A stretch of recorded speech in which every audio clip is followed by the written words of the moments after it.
Today on Project Shop, we're going to be doing a little bit of electrical repair on my flat deck trailer here, and we're going to be pulling this stuff off. We're probably going to separate that and pull the core out of that right on the trailer to kind of lighten it up. But what we got going on now is we're going to try to fix my electric trailer jack here. Now, I had made this a while ago, but it sat in here and it got wet, so I'm going to go look for my other switches that I have. Maybe we'll make a new one, but to use a momentary switch and have it reverse the polarity, you need to do something like this. Okay, this is kind of crude, but you bring in the power here, the positive and negative, and then you tap into, I believe, one side with the other, and then when you hit the switch, it just flips the polarity back and forth. I'm gonna kind of look into this. I think I mimicked what was on there, but it's definitely been over a year since I was messing with this. But we're going to get this right, and we're going to rewire the trailer because this happened and I have no trailer brakes. I was kind of riding dirty yesterday when I went and picked up this and those stators. So Steve's gonna work on this, and I'm gonna try to edit a video because I ain't dropped a video in like 7 days. Okay, this is where we're at. We pulled the cover off, okay? And this is the positive feed coming in. And we just have the positive and negative going to the motor. This is just a ground. It's just grounding the motor. So we're gonna probably eliminate this fuse, I guess. We don't need that where we're going, and we're just gonna hardwire in a new wire. And I made this like a year ago, but we're gonna replicate that with these new ones I have. The only problem is we don't have enough of these yellow heavier ones, so this is what we're gonna do. We're gonna put the yellow ones on the push side, where it's gonna be pulling the amps, pushing this trailer up, and on the retract side, we're just gonna have these here. So what we need to do is basically make that little, you know, X where it swaps the polarities on this one with these push-on connectors and what little wire we have left here. So this is going to be the ground, the negative, and then we're going to bring the positive in, and then this will swap it back and forth. And we eliminated this had a LED light. The switch broke off a while ago. The LEDs are probably cooked, but we don't need that where we're going either. So we're gonna let Steve operate on this for a while, and we're gonna have to bring in a ground, probably put it under one of these bolts. So, and then we're gonna get power from my crane battery, which is right here. I already have, these lugs. We're gonna tap into this one here for the power, which is gonna be on this switch. So that block does not get power until this switch is on. And then we're just gonna tap right off the negative here, and then run the wire. And then this trailer will be back to normal, ready for service. We're gonna have to get a fender for this. I have one more tire that's got a bubble in it. We're gonna do the brake lights, and I got a new box for this. And we're gonna paint this box and set this up with some tools, and this will be an awesome scrap trailer. And I need to fix the mast or the shaft that thing rotates on. I guess I better put a battery charger on this thing. Okay, this is where we're at. Steve did a good job of finding some stuff around the shop to make this circuit. Now we got this wired in. You got it on? Not yet. Okay, we're ready. You ready? Okay, here we go. Power. Okay, nothing sparks, so that's one good thing. Oh. All right, we're working. So we might just have to swap the positive and negative.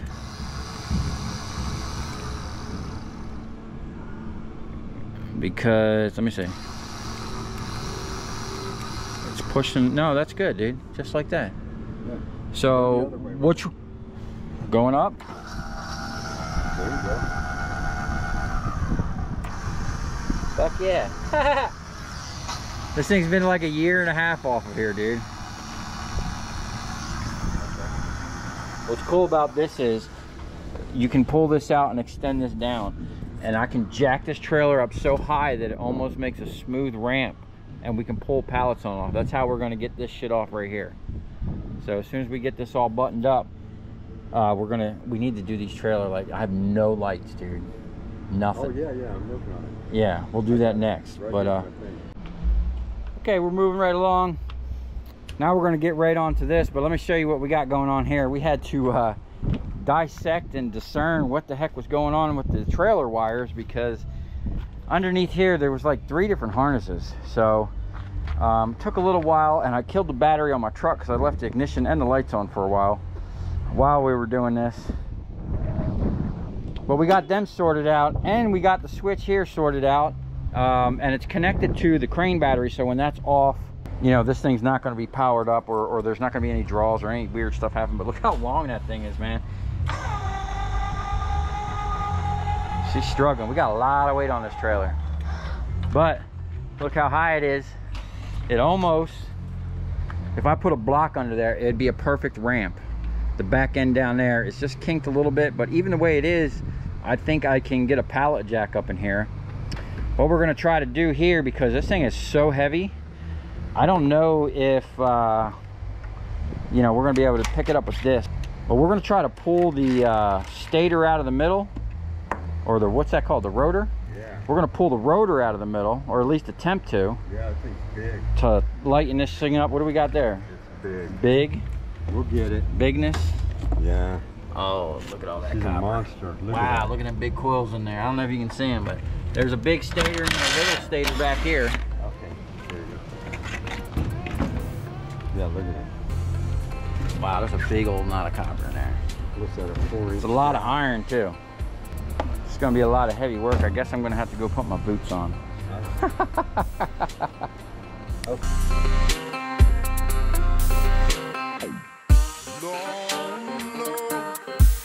If I make it back home, I'm just stuck here in a dream.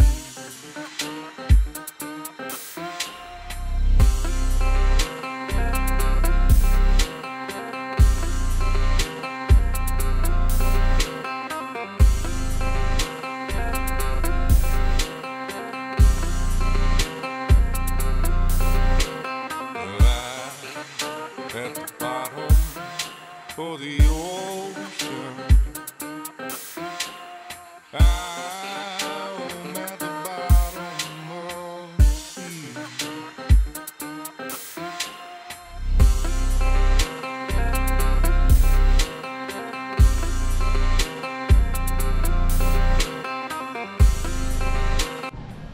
Okay, Steve did a good job of taking this apart.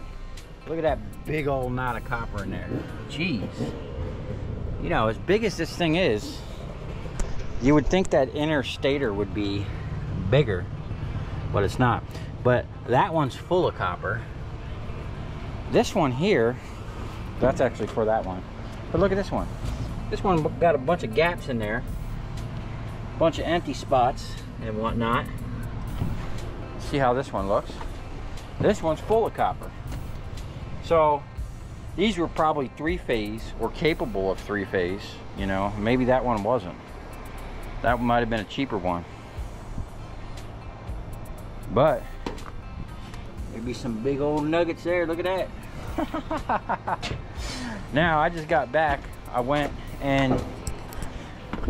out looking for some distilled water so I can do some maintenance on my batteries, because they ain't looking too good.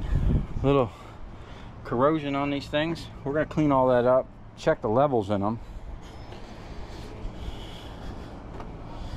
Now I couldn't find distilled water, but we're going to use purified water. They literally had a sign at Publix that said there is a shortage of distilled water. I went to 4 different places before I finally settled on this. We're going to get these things charged up. I'm going to go all the fluids and the tire pressures on this truck here.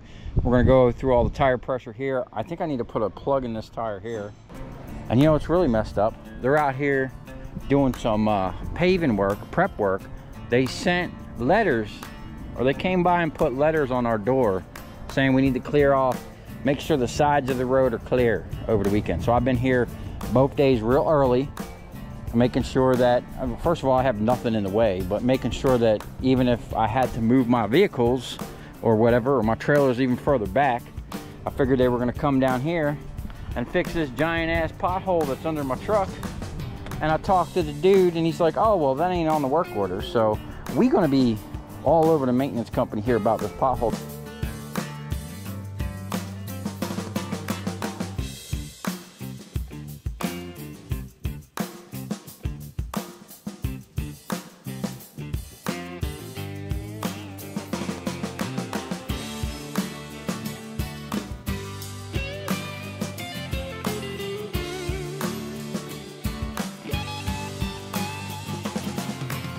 Alright guys, so unfortunately I lost a lot of footage, and not only footage from the rest of this video, but like footage from a couple other videos. So how I transfer my video from the GoPros to the computer, sometimes I can get away with just plugging the GoPro in with its cord and using like one of these little adapters or whatever, or using my charging cord, you know, it's a transfer thing. But sometimes the computer won't read the GoPro, and I'm not sure why, but I can't get it to read the photos in it. So I have to take the SD cards out and put them in something like this and put it in the computer. Now, the cards are good. I'll pop them out of here, I'll put them in here, and for whatever reason, the act of taking it out of here, put it in here, and plug it in here, the SIM card went bad, or the SD card went bad. It's the second time I've had it to where I've taken it out of here, put it in here, plugged it in here, the computer wouldn't read it, and then I go to put it back in here to see if the GoPro would read it. It would say, SIM card error, SIM card no good. And I can't read the card here, I can't read the card there. So I just threw it out. I didn't know what to do. Now I had that problem in the past, and what I did is I tried not to remove the SIM card out of the GoPro. But I don't know if it's something I'm doing, or maybe I just need to reset the computer or change a setting. But when I plug this in to the computer directly without removing the SIM card, I get nothing. It doesn't even come up. Like, it'll show this charging, but it won't show me the videos that are on the thing. It's just a never-ending nightmare with me and my video situation. But I am working. I had to get a, see, I've been running Premiere Pro 2022 or 2020, the first one I had. I actually had to upgrade to a Premiere Pro 2023 business plan, pay a little bit more so that I can do remote editing with an editor. And they did actually edit a video for me, but we ran into some issues that we're trying to work out right now. It is a lot to have someone remote edit your stuff, or at least, you know, it is for me. It's a whole nother way of doing things. So things are getting a little crazy around here. So there's been other things going on in the background here, which has been kind of like hampering me from actually staying on top of getting videos out and doing not only the YouTube but my regular work. You know, I found a couple snakes in the grass, you know, and it sucks when you find snakes in the grass, because then you got to break out the lawnmower and cut the fucking heads off the snake, you know what I'm saying? So I'm going to be all right. Everything in my life is going to be all right. But unfortunately, you know, we got to cut some shit out. But we're going to move forward full steam, and we ain't going to worry about it. We're just going to brush that shit off and keep moving, because I'm going to be all right. Unfortunately, not so much for other people. Or at least, I don't know what their situation is going to be. But I'm really big on removing negative energy out of my life. And that's what we're going to have to do here. So, sorry about the sporadic drop-ins of videos. They're going to start coming out in a more timely manner, and we're going to be getting into some other cool things here soon that you're really going to enjoy. So in the next couple videos, there might be some clips missing because the whole SD card got corrupted or whatever happened. And I looked into it. There's like software and stuff that you can get to kind of like, I guess you can recover the stuff, but I'm just gonna go buy some new SD cards. It might be that I use them so much, you know, I'm constantly filling these things up, transferring the data and deleting them, filling them up, deleting them. So, you know, just like anything, nothing's gonna last forever. So the two that went bad on me were probably the first two that I bought when I got my original GoPro 9 and the GoPro 10. So, you know, what I'm going to do is actually number them. When I start getting new ones, I'm going to write numbers on them so I know which ones are new or older. And I might just get rid of all these old ones so I don't have this problem. So if you come this far, thanks for watching. Stay tuned because I got a ton of video that I'm going through. I might just do like kind of like a collage of a bunch of videos that I have that I know there's like probably 3 videos that parts of it, not the whole video, but parts of it got erased because of that, you know. So we'll see. Anyway, thanks for watching, and I'll see you guys on the next one.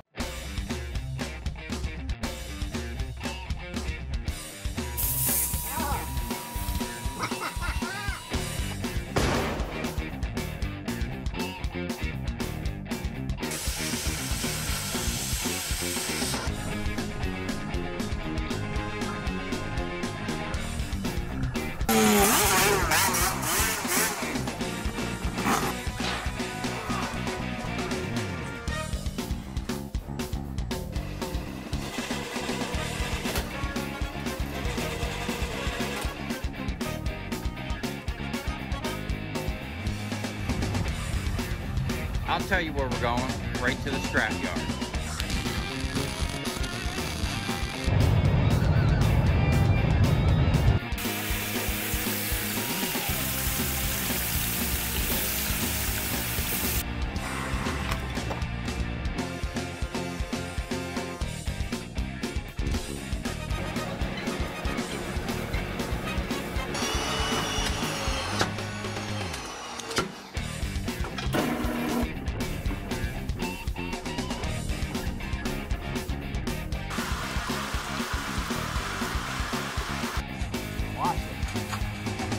Dancing. You ever seen a copper dance before?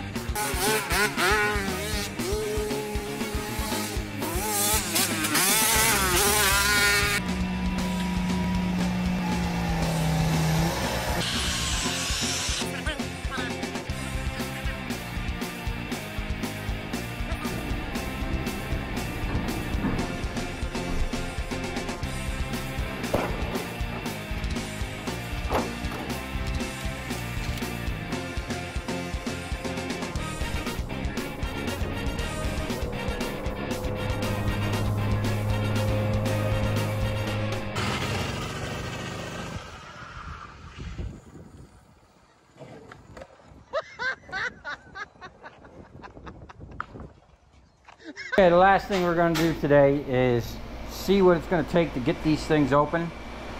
Now, these big ones here, they're like 80 pounds a piece. These are heavier than an HID light. And there's no drivers in them. These are sport lighters, so these were all the way at the top of the pole, but the drivers were all the way down at the bottom of the pole. So I'm pretty interested in seeing what's inside of these. Looks like a lot of cast. And this piece here, oh, that's definitely extrusion, dude. That's a big piece of extrusion. So we're definitely going to want to take these apart, get a nice chunk of extrusion out of all this, and add to our growing pile we have on the trailer here. I know it's kind of dark, but we got, I'm loading up some irony aluminum right now. We already got a nice stack of cast up there. All this lights are sheet. They really don't weigh much. So we're going to see if we can't get a full load loaded up tonight so I can go to Miami tomorrow. I'm supposed to pick up something down in South Miami, some HID lights, but they're like on the inside of a building, kind of like a high bay. So we'll bring, we got a little bit of number 2 here, not much. And then we'll just round up whatever scrap we got laying around that we can add to it. when you have a hydraulic jaw, it's the right tool for the job. Now that stuff, like this stuff, would have been too thick for this to cut. But this thing is just mowing through this thing like butter. Even though I got broken tips, it's still, see that? No problem. It's barely even putting some PSI on there. Now this, since these blades really don't wear out, you can cut all day long with this thing. Not have to worry about breaking your blade, you know, the cost of the blade. This thing here, if you actually look at it, it actually has like a really dull, almost flat spot right here. So it's more of a shear than actually cutting. Unfortunately, I'm gonna have to kind of move that pile around twice because the way it was stacked on this trailer in the beginning. Now, having this thing not on the tool balancer is really makes a difference. But how fast it goes through here compared to cutting with anything else, you know?